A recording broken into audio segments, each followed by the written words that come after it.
चौधरी लाल सिंह आज हीरानगर विधानसभा के दौरे पर। हीरानगर में 18 जगहों पर करेंगे अपना चुनाव प्रचार। कठुआ उधमपुर डोडा लोकसभा सीट पर जताया है दावा। चुनावों में जीत के लिए एड़ी चोटी का लगा रहे जोर।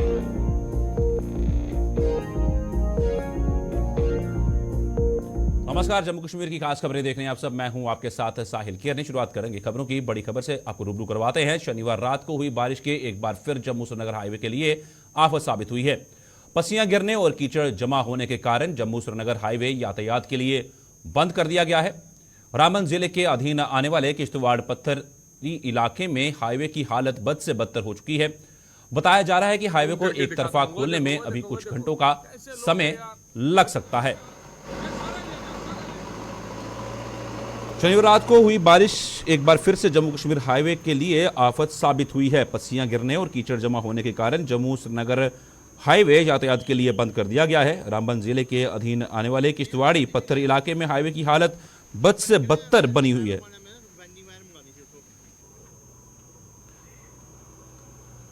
रुक करेंगे रामबन का। हमारे संवाददाता नदीम हमारे से जुड़ गया। नदीम, सबसे पहले ये जानना चाहेंगे कि किस तरह के हालात जो वहां पर भी बने हुए हैं, क्या स्थिति वहां पर बनी हुई है, हाईवे की क्या हालत है? जी बिल्कुल साहिल, हमने देखा कि मौसम ने जब करवट बदली तो इसका सीधा सीधा असर हमने हाईवे पर देखा। और हाईवे पर लगभग देख रहे हैं इस वक्त हम ट्रैफिक पूरी तरह से बंद है, चाहे वो मिहाड़ का मकाम हो, कैफेटेरिया मोड़ का मकाम हो, या फिर इसके साथ साथ किश्तवाड़ी पत्थर शेरबीबी बानीहाल का जो इलाका है वहां पर इस वक्त हम देख रहे हैं।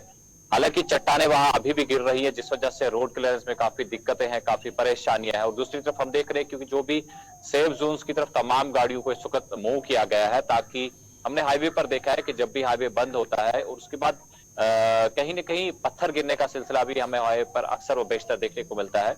और इन्हीं तमाम चीजों को मद्देनजर रखते हुए एक तरफ ये कि हमारे पास रोड बंद है और दूसरी तरफ ये कि गाड़ियों को सेफ जोन में जब पार्क करवाना है ताकि कोई नाखुशगवार वाकया रूनुमा न होने पाए।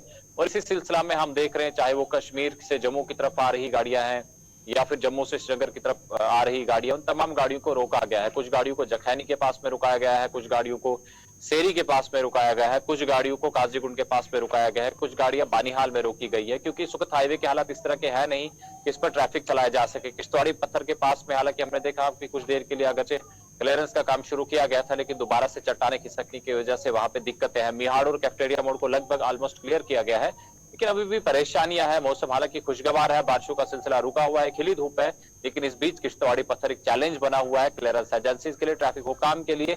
कब वहां पर पत्थर गिरने का सिलसिला रुके, कब वहां पर रोड क्लियरेंस मुकम्मल हो और उसके बाद जो भी स्टैंडर्ड व्हीकल्स है उन्हें आगे बढ़ने की इजाजत हो। लेकिन फिलहाल अभी इंतजार कर रहा होगा कि कब किश्तवाड़ी पत्थर के पास में पस्सियों को क्लियर करके रोड को मोटरेबल बनाया जाएगा। ये कहना अभी कबल अज वक्त होगा कि इसमें कितना वक्त लग सकता है, लेकिन मौसम खुशगवार बना है तो उम्मीद हम ये कर सकते हैं कि जल्द ही रोड को मोटरेबल बनाकर जो भी स्टैंडर्ड व्हीकल्स हैं उन्हें आगे बढ़ने की इजाजत मिलेगी। जी शीत नदीम, बिल्कुल जिस तरीके से हम देख रहे हैं कि रुक रुक कर बारिश का सिलसिला लगातार जारी रहा, जिसकी वजह से हाईवे बाधित रहा, तो अब किस तरह की जो आगे कदम उठाए जाएंगे? क्या कोई और इलाका भी है जहां पर हाईवे जो बाधित है, जहां पर पस्सियां गिरने का सिलसिला जो अभी भी जारी है? बिल्कुल, देखिए साहिल, इस वक्त हमारे पास सबसे बड़ा जो चैलेंजिंग पॉइंट है वो किश्तवाड़ी पत्थर ही है। अगर उसको क्लियर किया जाता है तो जाहिर सी बात है हमें उम्मीद कर सकते हैं जो भी दरमानदा गाड़ियां उन्हें अपनी अपनी मंजिलों की तरफ बढ़ने की इजाजत दी जाएगी। लेकिन अभी फिलहाल इंतजार करना होगा कि किश्तवाड़ी पत्थर में हालात इस तरह के हैं नहीं कि रोड को मोटरेबल बनाया जा सके, लेकिन कोशिश की जा रही है कि रोड को जल्द से जल्द मोटरेबल बनाए और उसके बाद जो भी स्टैंडर्ड व्हीकल्स है उन्हें अपनी अपनी मंजिलों की तरफ बढ़ने की इजाजत दी जाए। जिस तरह से मैंने पहले ही जिक्र किया कि हमारे पास यहाँ पे कैफेटेरिया मोड़ और मिहाड़ का ऐसा मकाम है जहां पर पस्सियां गिराई थी, मड स्लाइड था, लेकिन उसको क्लियर किया गया है। अभी वहां पे कम वक्त लगेगा, लेकिन सबसे बड़ी जो हमारे पास जगह है जहां पर हाईवे बंद है वो किश्तवाड़ी पत्थर है, जहां बड़ी बड़ी चट्टाने सड़क पर है और उन्हें हटाने का काम इस वक्त चल रहा है। नदीम, एडवाइजरी किस तरह से जारी की गई है प्रशासन द्वारा? देखिए शीतल, एडवाइजरी में दो चार चीजें जो हमने देखनी है, क्योंकि एक तो एडवाइजरी जारी कर दी गई थी कल रात ही कि गाड़ियों को चलने की इजाजत मिलेगी, क्योंकि कल स्मूथली ट्रैफिक चल रहा था, लेकिन रात भर जब बारिशों का सिलसिला देखने को मिला तो एक बार फिर से गाड़ियों की नकलो हरकत हाईवे पर रुक गई है। और एडवाइजरी में तो पहले, क्योंकि एडवाइजरी जब हम देखें कल रात की और इस वक्त अगर उसको देखें तो कहीं ना कहीं आज स्टैंडर्ड व्हीकल जो हाईवे पर है उन्हें तो प्रायोरिटी पे निकाला जाएगा। और उसके बाद एडवाइजरी में जो चीजें हम देखते नहीं है, हमें अभी 2 दिन पहले जो रूनुमा हुआ था सड़क हादसा बैटी चश्मा के मकाम पर नाइट आवर्स में रूनुमा हुआ और उसके बाद रेस्क्यू ऑपरेशन भी टाइम से जो वहां पे शुरू नहीं किया जा सका है। और ट्रैफिक हुकाम की तरफ से भी एडवाइजरी में ये होता है कि आप रात के वक्त, खासकर जब मौसम खराब हो और उसके लगभग 1 हफ्ते या 10 दिन बाद तक आप हाईवे पर ट्रैवल ना करें रात के वक्त में, क्योंकि दिक्कतें काफी परेशानियां रहती है। और दूसरी चीज जो हमें देखनी चाहिए कि सबसे सेंसिटिव जो अगर पार्ट हाईवे का माना जाता है वो नाशरी चनहनी टनल से लेके नवयुग टनल बानिहाल के बीच का है। लगभग 60 किलोमीटर के आसपास का या 70 किलोमीटर के आसपास का स्ट्रेच है। और यहाँ पर हमें काफी एहतियात से चलना होगा और ट्रैफिक कंट्रोल रूम यूनिट जो है उससे राबता कायम करना होगा, क्योंकि हाईवे की हालत किस तरह के हैं हमें खुद पता तो होता नहीं है, लेकिन इन चीजों को हमें पहले ही देखना होगा। जी नदीम, बिल्कुल देखना पड़ेगा। और मैं आपसे ये भी लास्ट में जानना चाहूंगा, जिस तरीके से स्टैंडर्ड व्हीकल्स हैं वो किस तरह के देखे गए हैं दोनों हाईवे के उस पार पे?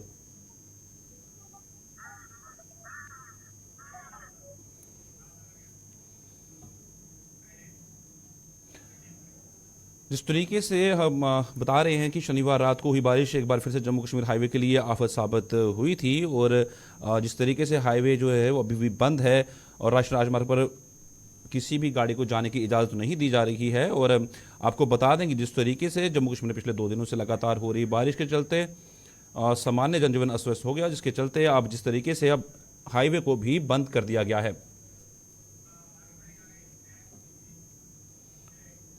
कठुआ जिले के बसोली इलाके में स्थित रंजीत सागर झील पर अटल सेतु के निर्माण के बाद से ही इसे पर्यटन के मानचित्र पर लाने की कोशिशें रंग ला रही हैं। जिला प्रशासन और पर्यटन विभाग इस इलाके में ज्यादा से ज्यादा पर्यटकों को खींचने में सफल रहा है। अटल सेतु के निर्माण के बाद यहां पैरा मोटरिंग शुरू की गई थी और अब झील के किनारों की खूबसूरती बढ़ाने के लिए यहां सेल्फी पॉइंट भी स्थापित कर दिया गया है। कठुआ जिले में बसोली इलाके में स्थित रंजीत सागर झील पर अटल सेतु के निर्माण के बाद से ही इसे पर्यटन के मानचित्र पर लाने की कोशिशें रंग ला रही हैं। जिला प्रशासन और पर्यटन विभाग इस इलाके में ज्यादा से ज्यादा पर्यटकों को खींचने में सफल रहा है। अटल सेतु के निर्माण के बाद यहां पैरा मोटरिंग शुरू की गई थी और अब झील के किनारों की खूबसूरती बढ़ाने के लिए यहां सेल्फी पॉइंट भी स्थापित कर दिया गया है।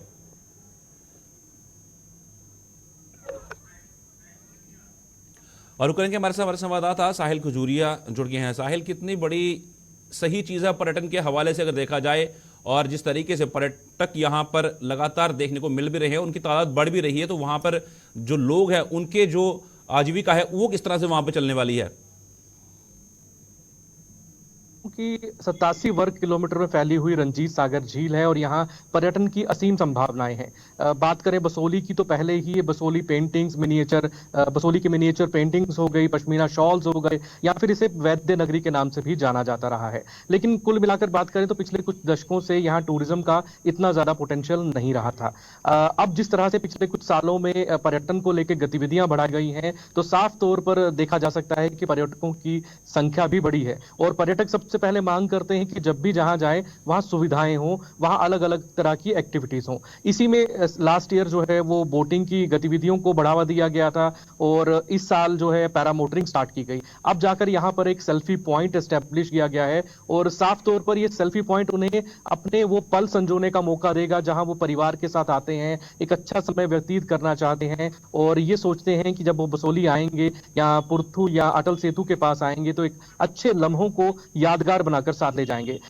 मैं साहिल ये भी बता दूं कि जब इस तरह की गतिविधियां बढ़ती हैं तो साफ तौर पर वहां के लोगों को भी फायदा होता है, रोजगार के साधन तो बढ़ते ही हैं, आम लोगों के लिए भी अन्य गतिविधियां बढ़ जाती हैं और पर्यटन और प्रशासन दोनों ओर से इस तरह की गतिविधियों को बढ़ाने के लगातार प्रयास जारी हैं। और खास तौर पर बात करूं तो फिलहाल स्वदेश दर्शन 2.0 ये स्कीम जो है इसके तहत 100 करोड़ रुपया बसोली के इस इलाके में लगाया जाना प्रस्तावित है। इसमें बोटिंग है, इसमें नए जेटी स्थापित किए जाने हैं, साथ ही कई अन्य गतिविधियां भी बढ़ाई जानी है।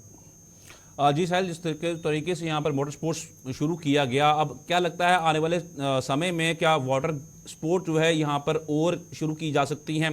अगर की जाती हैं तो कौन कौन सी यहाँ पर करवाई जाएं जो कि सेफ भी रहे पर्यटक के लिए और पर्यटक यहाँ पर आए भी?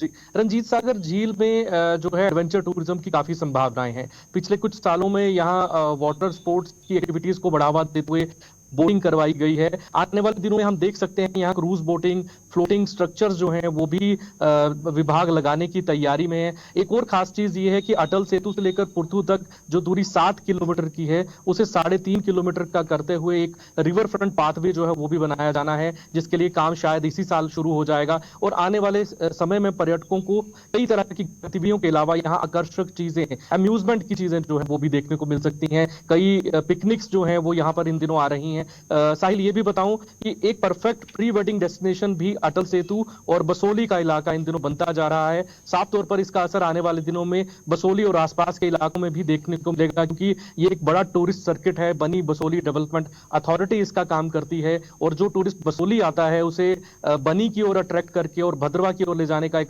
बड़ा प्रयास है, क्योंकि एक बड़ा सर्किट तैयार किया जा रहा है। देखिए, जिस तरह से पर्यटन विभाग की कोशिशें रंग तो ला रही हैं, इन सबके बीच में एक सवाल अहम यह भी उठता है, जो कनेक्टिविटी है रंजीत सागर डैम की और रंजीत सागर झील की, तो वो कितनी सही है इस दौर में? जी, रंजीत सागर झील में जो एक बड़ा इलाका है वो जम्मू कश्मीर के पास पड़ता है। यहाँ की गतिविधियों को बढ़ाने के लिए लगातार प्रयास जारी हैं और मैं आपको बताऊं, जब कोई भी पर्यटक यहाँ आता है तो वो सुविधाओं का इंतजार करता है।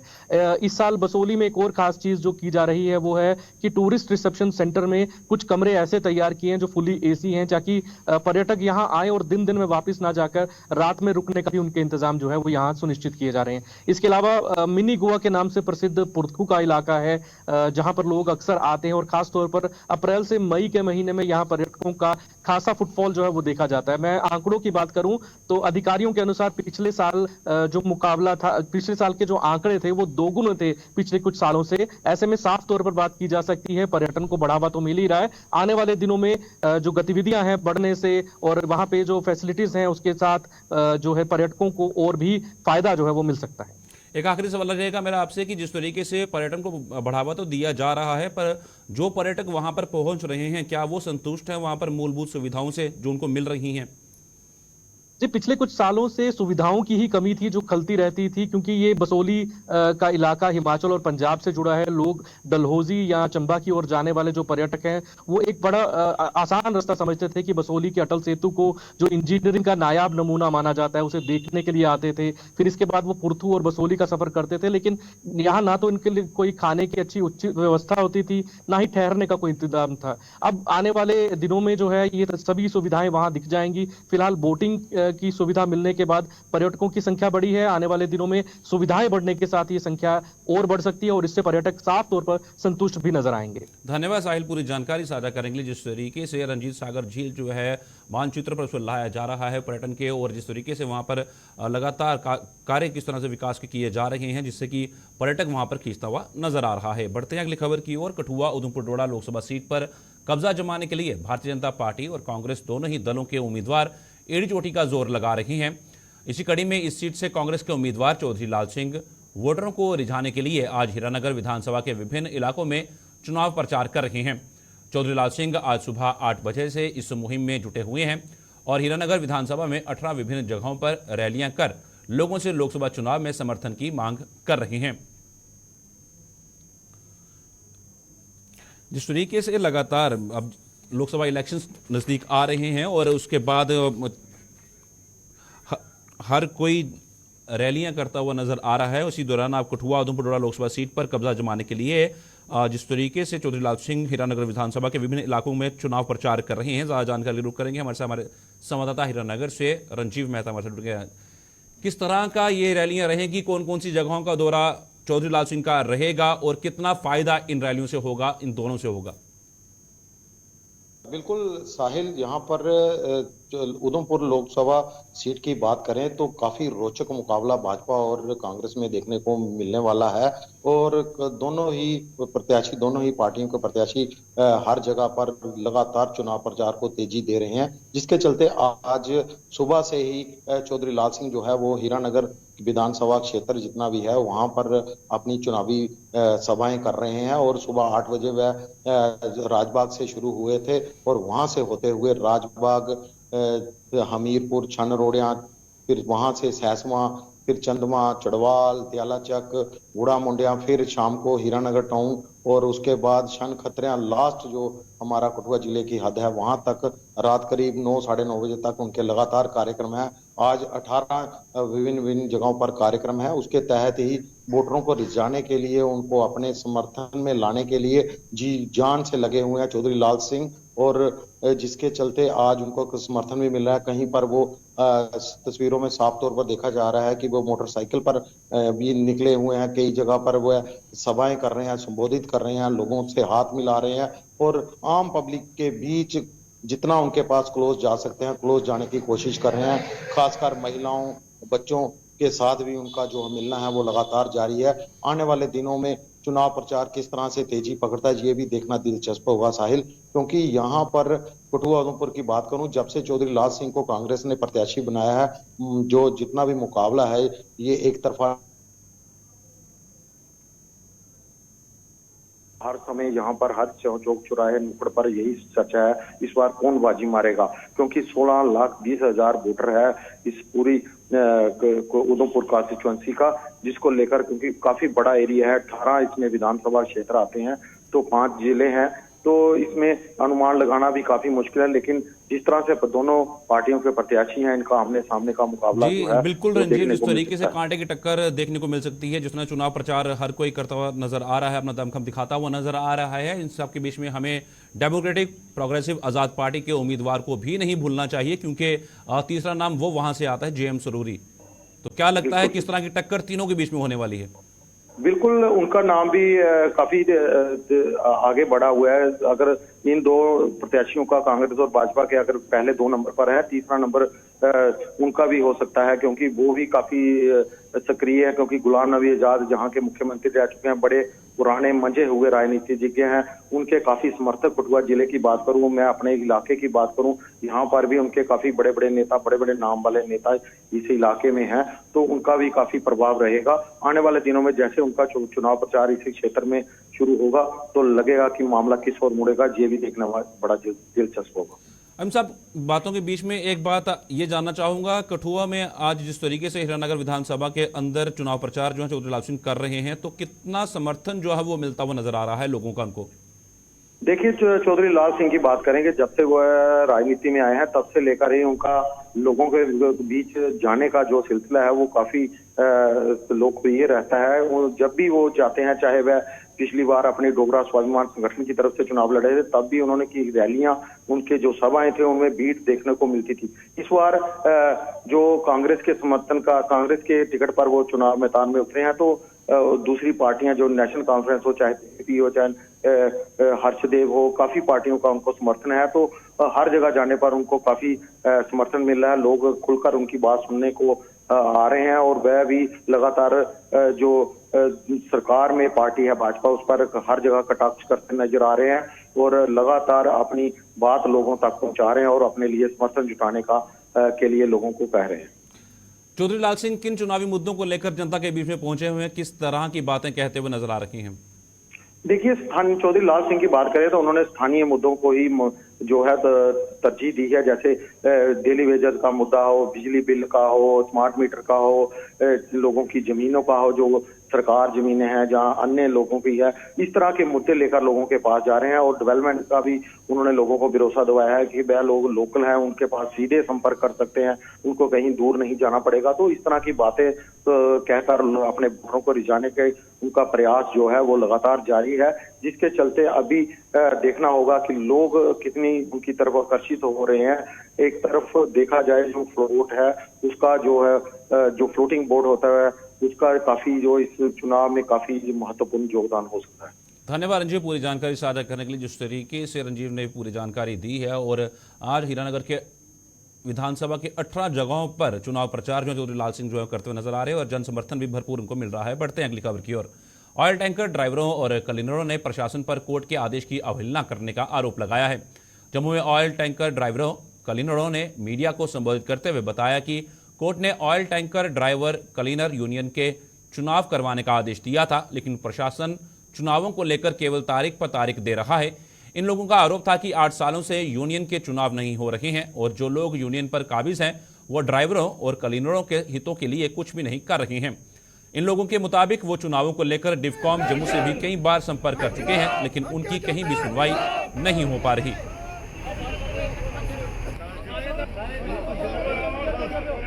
हमारे 3 महीने पहले हाई कोर्ट ने ऑर्डर दिया था कि इलेक्शन कराई जाए, इमीडिएटली इलेक्शन कराई जाए, जो आज तक 3 महीने गुजरने के बाद भी उस पर कोई कार्रवाई नहीं हुई। इसलिए हमें मजबूर होकर हमने 2 दफ़ा डिवकॉम साहब से भी मीटिंग की, उन्होंने भी हमें भरोसा दिलाया कि आपका काम हो जाएगा। तहसीलदार साहब के पास हम 1 महीने से जा रहे हैं, वो कहते हैं सुबह नोटिफिकेशन निकलेगा, कल नोटिफिकेशन निकलेगा, लेकिन आज तक कुछ नहीं हुआ है सर।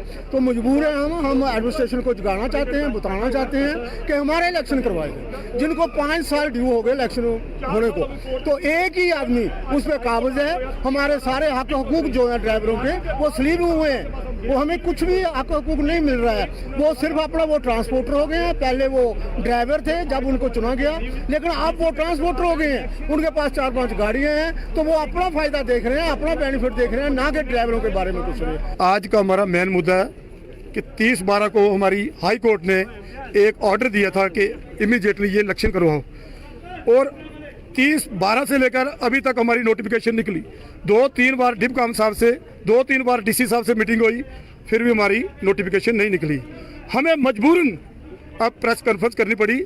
अगर सरकार ने हमारी बात नहीं मानी तो अगली मीटिंग होगी हमारी, उसके बाद हम डिसाइड करेंगे कि तीनों ऑयल डिपो बंद हो जाएंगे। उसके बाद जब तक हमारी नोटिफिकेशन निकलेगी हम हड़ताल पे रहेंगे।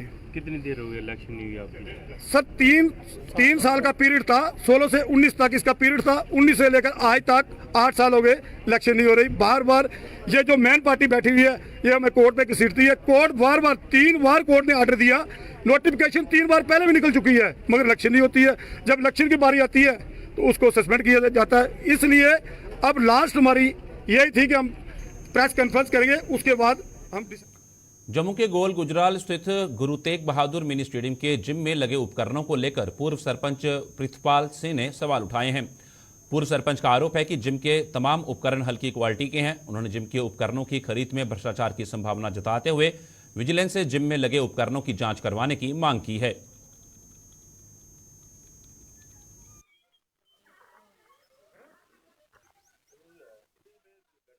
जो ये जिम लगी है ये एक्साइज डिपार्टमेंट ने लगाई है, और लेटर जो है एक्साइज डिपार्टमेंट को मैंने लिखा था। कुछ लड़के मेरे पास आए थे, उनके कहने पे मैंने लेटर लिखा कि हमारे यहाँ भी फैसिलिटी मिली, जिम की फैसिलिटी मिलनी चाहिए। पिछले साल एक आरडीडी डिपार्टमेंट ने जिम जो गवर्नमेंट हाई सेकेंडरी स्कूल में लगाई है, उसकी क्वालिटी और इसकी क्वालिटी में बड़ा फर्क है। वो जिम भी 3 लाख की लगी है, ये मैंने सुना कि 4 लाख की लगी है। इसलिए हमारी जो विजिलेंस के DIG हैं शक्ति पाठक जी, हम जल्दी उनसे मिलने जा रहे हैं, और उनसे हमारी 2 हाथ जोड़ कर रिक्वेस्ट है कि ये जो जिम लगाई है एक्साइज डिपार्टमेंट, इसकी हाईली इंक्वायरी कराई जाए। टेंडर किसने लिया है, कैसे काम हुआ है, ये इसकी टेंडरिंग हुई या नहीं हुई।